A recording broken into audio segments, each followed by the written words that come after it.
আসসালামু আলাইকুম। আজ ঐতিহাসিক 13ই জুন।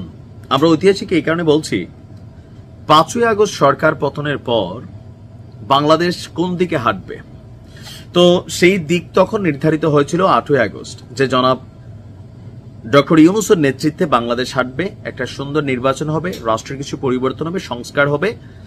আর নির্বাচন নিয়ে প্রথম দিকেই আমরা জানতাম যে 2025-এর ডিসেম্বর অর্থাৎ 18 মাসের বেলায় নির্বাচন হবে, এমনটাই কথাবার্তা তৎকালীন প্রেক্ষাপটে ডক্টর ইউনূসের কাছ থেকেও আসছিল, তারপর সেনাবাহিনীর কাছ থেকেও আসছিল, নানানভাবে আসছিল। কিন্তু যতই দিন গড়াচ্ছে নির্বাচনকে নিয়ে নানান টালবাহানা সরকারের পক্ষ থেকে দেখা যাচ্ছে।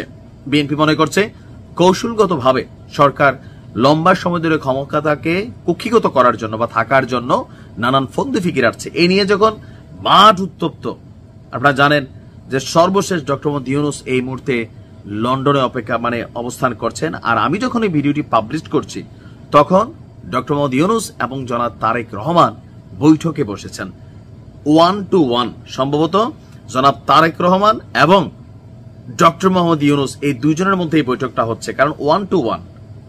এর মাঝখানে আমরা দেখছি বাংলাদেশ থেকে আমির খসরু সাহেব সহ আরো অনেকেই লন্ডনে গিয়েছেন এই বৈঠককে কেন্দ্র করে। তো লন্ডনে এই 1 to 1 বৈঠকে মিলিত হয়েছেন প্রধান উপদেষ্টা ডক্টর মোহাম্মদ ইউনূস এবং বিএনপির ভারপ্রাপ্ত চেয়ারম্যান জনাব তারেক রহমান। আর এই তথ্য জানিয়েছে বিএনপির মিডিয়া সেলের সদস্য সাইরুল কবির খান। সকাল 9টায় লন্ডনের পার্ক লেন হোটেল ডোরচেস্টারে প্রধান উপদেষ্টা ওনার সাথে তারেক রহমানের এই গুরুত্বপূর্ণ বৈঠকটি অনুষ্ঠিত হচ্ছে। এখানে আলোচনার ইস্যু তো অনেক কিছু, বাট এখানে মূল আলোচনা হচ্ছে নির্বাচন, আর কিছুই না।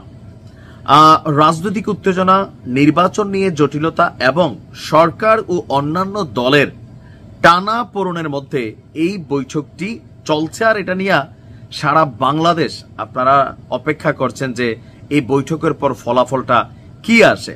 তবে 1 to 1 হওয়াতে আমার কাছে মনে হয়েছে ভালো হয়েছে। হয় কি যে বের হইয়া এক একজনের মতন মন গড়া বক্তব্য দিবে। তো তারেক রহমানের সাথে কি আলোচনা হয়েছে, কি হবে, কারণ আলোচনায় বসলে অনেক কথাবার্তা আসবে, কিছু অফিসিয়াল কিছু নন অফিসিয়াল, খুনসুটি হবে, বিভিন্ন কথাবার্তা হবে, একটু রাগ উত্তেজনা হইতে পারে, কারণ দুজনই দেশের বর্তমান ভবিষ্যৎ, আগামীর ভবিষ্যৎ। তো এই মুহূর্তে আইসা এই বৈঠকটার ভ্যালু বুঝতেই পারছেন কি নিয়ে। রাজনৈতিক বিশ্লেষকরা মনে করছেন এই বৈঠকটা ফলপ্রসূ হবে এবং এর মাধ্যমে সরকারের সাথে বিএনপির সম্পর্ক নিবিড় হবে এবং অনিশ্চয়তায় থাকা বিভিন্ন জাতীয় এবং রাজনৈতিক ইস্যুগুলোতেও আজকে এই বৈঠকের পর পরিবর্তন আসতে পারে।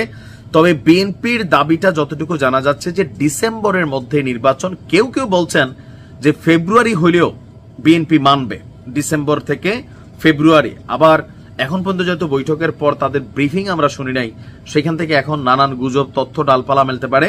তবে যতদূর আমরা এখানে বুঝতে পারছি টোটাল এই আয়োজনের মূল ফোকাস হচ্ছে নির্বাচন, এমনকি বিএনপি সর্বোচ্চ লেভেলে ডক্টর ইউনূসের কাছে রিপ্রেজেন্ট করবে বা জনাব তারেক রহমান যে ডিসেম্বরের মধ্যে নির্বাচনটা হওয়া উচিত, কি কি কারণে, ডিসেম্বরের পরে গেলে কেন আসলে এই নির্বাচনটা ডিস্টারবেন্স হবে, বিশেষ করে এপ্রিলে, কারণ রমজান মুখোমুখি থাকবে, নির্বাচনী আচরণ বিধি লঙ্ঘন হবে, সারাদিন রোজা রাখা, ভোটার সমাবেশ, মিটিং মিছিল, সারা দেশে ঝামেলা হবে। আবার যারা নির্বাচন করবেন তাদের সোনা ভোটের খরচ একটু বাইরে যাবে, কারণ ইফতার পার্টি ঘন ঘন হইতে হবে, বিশাল আয়োজন, খিচুড়ি, বিরিয়ানি, এরকম নানান বিষয় আছে। তারপরে পরীক্ষা আছে, গরমকাল থাকবে, সেনাবাহিনী মাঠে ডিপ্লয়েড থাকবে, সেনাবাহিনীকে এতদিন মাঠে রাখা উচিত না, এরকম নানান বিষয়গুলো সামনে প্রেজেন্ট করবে। তবে এখন এখানে কি হয় আজকের এই বৈঠকের পর, সেটা হয়তো আমরা একটু পরেই জানতে পারবো। ভালো থাকুন।